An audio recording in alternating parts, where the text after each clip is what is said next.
Hi, Mayor.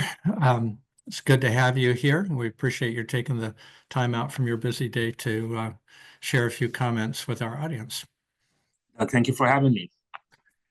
I was curious now, you've been in office since 2023, um, and curious a little bit about what got you interested in city government. I know that you moved to Colorado Springs in 2010, I believe, and um, have been involved with the business community, with the faith community.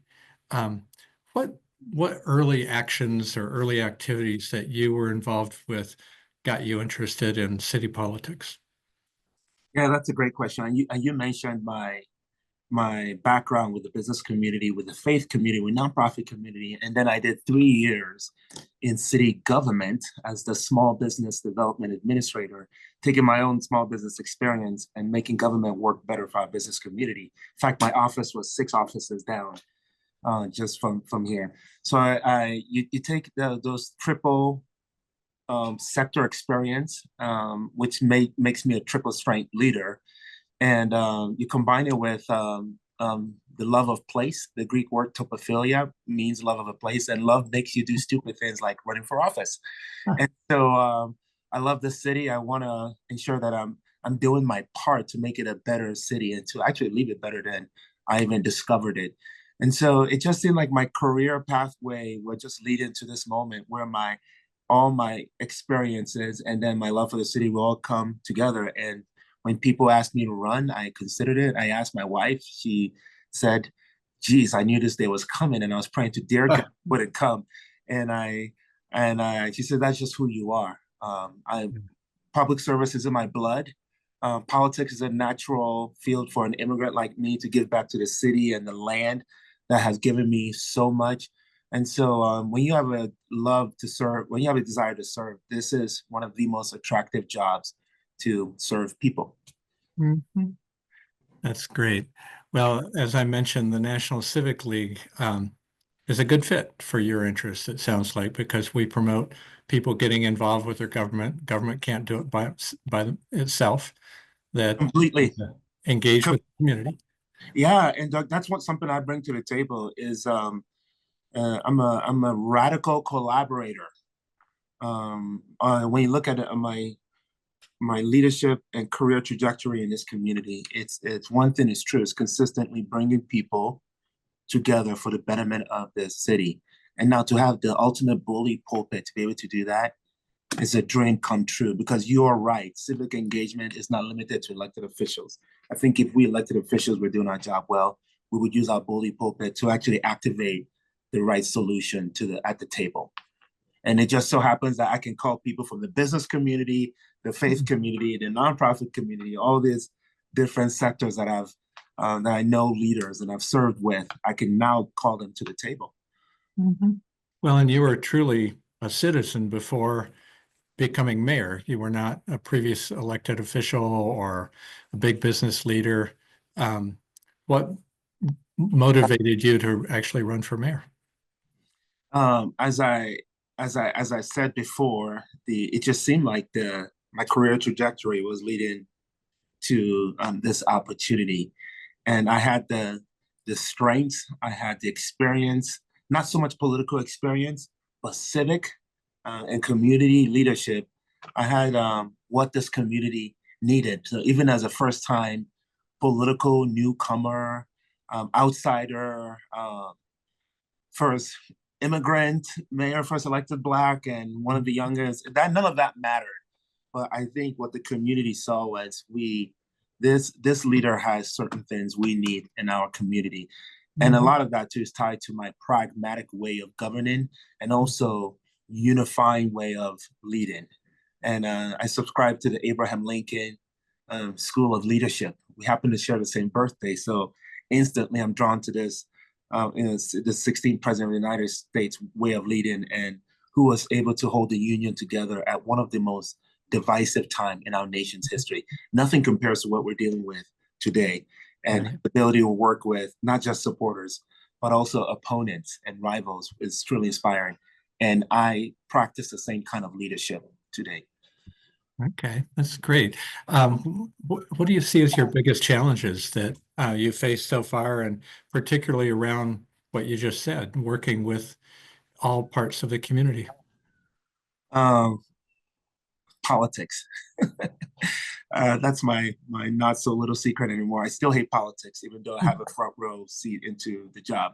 What's attractive about this job is I love leading, I love serving, I love hiring great people, I love inspiring the team, getting out of the way. And I'm a leader that welcomes input, feedback, pushback. Let's go at it. Let's attack the problem, but not the person. I love all those things about the job. What I don't like, and I'm realizing I'm not good at, Doug.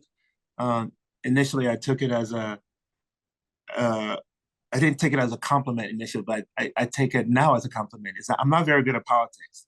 Hmm. The behind closed door meetings and conversation and deals and those things is just not what I'm in it for. I know that territory, but it's still off-putting. But I welcome that part of the job, and I'm growing in that area.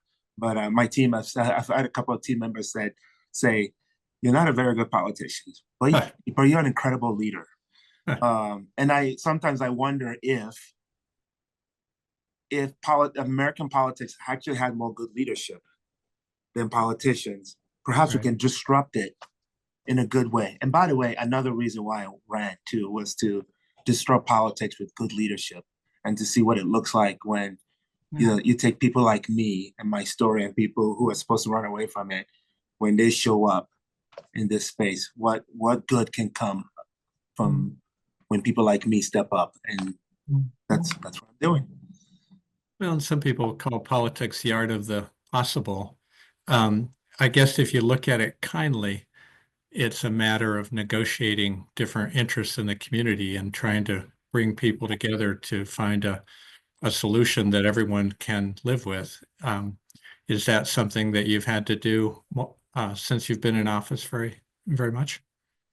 Yeah, I'd say that's exactly the root word of the word politics comes from the word polis, which happens to be the last name of our governor, and it's a means of related to the people, related to the city. So it has to do I'm in the people business, not so much in the negative side of politics, but the more positive side of politics. I get to make decisions every day that affects the quality of life for the 500,000 people I call Colorado Springs home. I get to make decisions that help advance human flourishing. So I'm in the people business. So when it comes to that version of politics, that definition of politics, I'm in the right place, and that's what I love about the job.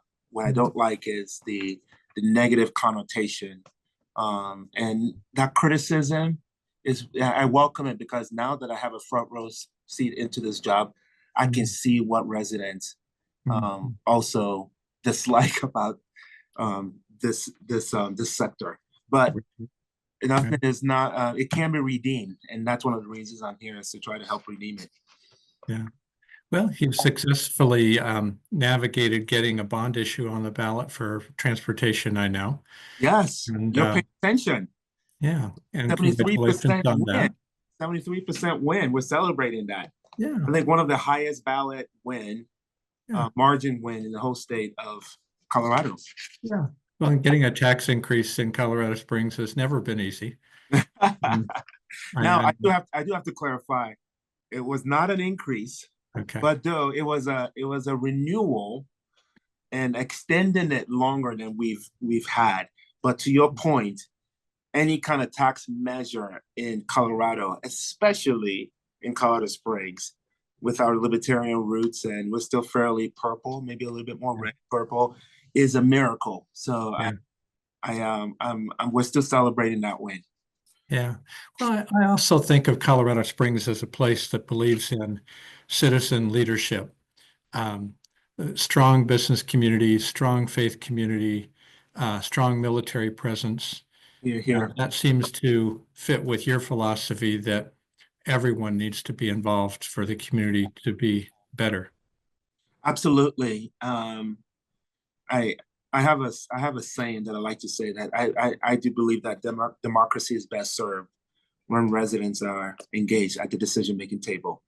As someone whose story, American story, started as an outsider looking in and wanting to be invited, and thankful to the mentors and mentors and leaders in my life who invited me in, and that's given me an opportunity. My job now is to invite other people into the decision making table. Now, I'm not going to make everyone happy, but I make decisions around the common good. What decisions in the best interest of the whole, not just today, but in terms of the future, in the future of our community.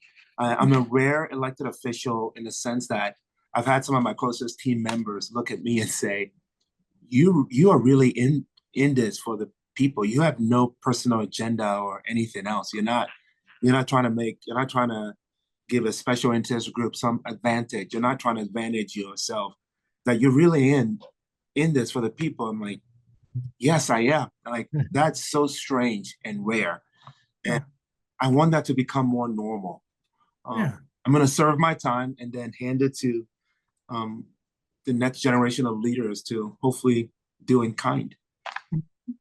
Well, I think you also created an Office of Civic Engagement, which is a new office, I believe. Yes, sir. Tell us a little bit about that and how you're engaging with different parts of the community using that office. Yeah, it's one of the beauty of having this bully pulpit and being able to make those decisions as a leader. Not only do I get to make decisions that I feel are in the best interest of our city, I get to bring who I am to the office. And we just talked about public engagement, community engagement, being a radical collaborator. Of course, this office makes sense for a leader like me that wants to ensure that the mayor's office is connected to the community on a regular basis. So the Office of Community Affairs is intended to bring the mayor's office to the community and the community to the mayor's office to ensure that there's a direct line of access. Because I'm only one person, and it's a city of 500,000 people, and my directors and department heads are knee deep in advancing city flourishing and administrating excellent city services. So this group of public servants help to represent me in the community, our priorities. They bring the city's priorities to my office, and there's 3 focus areas. The first one is military and government affairs. And I did hire one of my rivals in that role. She's one of my senior advisors. The next one is the cultural affairs. Colorado Springs is a city rich in just our different cultural heritages, from Western to the Korean to the Hispanic. So that's really important to me. And then the third office is centered around more community activation, the faith community, and neighborhoods as well. So these are all priorities of mine. These are all sectors and groups that I want to stay engaged in. And I have to say, this great experiment is working very well. And I'm really proud of that office. That's great. Do you feel like the community is ready? Are the people of Colorado Springs getting engaged, and are they stepping up and saying, yes, we'll participate in these different organizations, whether they be faith-based or neighborhood-based or politically based, and take part as citizens of our community? Absolutely. The data doesn't lie. I think my first year in office, I spoke 256 times at community events, and that's not even the ones I just attended with my presence. My first 100 days, we engaged thousands of residents. I went to all 6 districts and engaged them. We had a virtual session too, and all of these engagement opportunities were well attended. It shows you that there's a hunger to engage the mayor. I even engage sometimes in spaces that it feels like sometimes you're going to the lion's den, if I could use that as a former pastor, if I could use that metaphor. One of the neighborhoods in my city is challenged with a new project, the Ford Amphitheater, and some of the sound levels making its way to people's homes.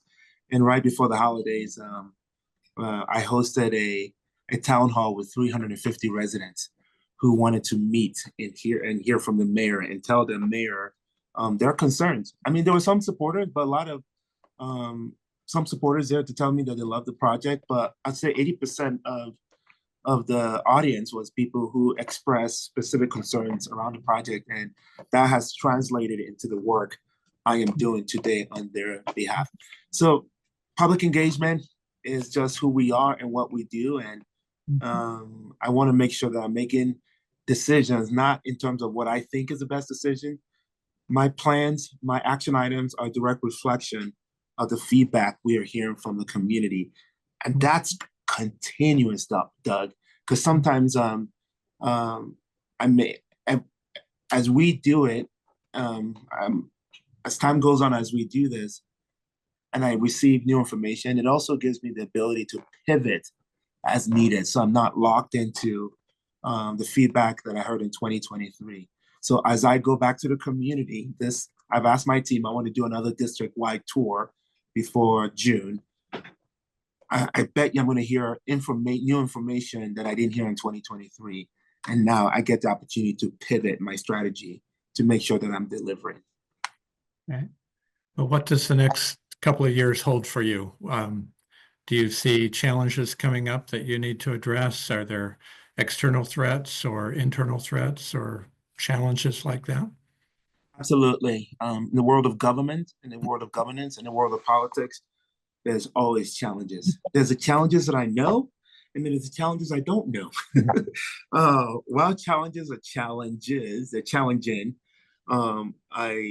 It's easier to work on the ones that we do know, like homelessness. We have a homeless response action plan that really pulls in the entire community. And by the way, that plan was shaped by strong feedback from the business community, the residents. It's a direct reflection of what we heard from our community members, including our homeless community. We also engage them at the decision-making table. So there's those type of challenges that I do know that I'm working on. Homelessness, housing, that's a big one, keeps me up at night. Even some of the political tribalism, some of those challenges that I do know that are just part of my work and leadership. Now, they're the ones that just pop up, that come out of left field, and Right. those are the ones that I don't see coming, but I lean into my core values of courage, empathy, and humility to deal with those, because there's no playbook for those. Those are in the moment, and how do you lead through crisis? And so I can't tell you what those are, but just pay attention to the news, and I'm sure you will, especially with the new president. There are all these emerging challenges as a city. We're trying to figure out how we follow the law. So it's going to be also another interesting 2 years, just because we have a new president and he has different focuses. Right. Okay. Well, great. Well, thank you. I really appreciate the time that you spent, and it sounds like you're doing great things, and you should be proud of the progress you've made. Thank you so much, Doug. I appreciate the opportunity to tell my story. And this is the last thing I would say. One, it feels good to tell your story. And so thank you for that. And two, it's a good reminder for me of my why, because I'm knee deep in just a job, and to any opportunity to just take a step back and look at a 30,000 feet view again of why I'm even doing this. It's powerful. And I'm getting emotional there. I don't know why, but so thank you for the opportunity to remind myself of why, and to keep the main thing the main thing.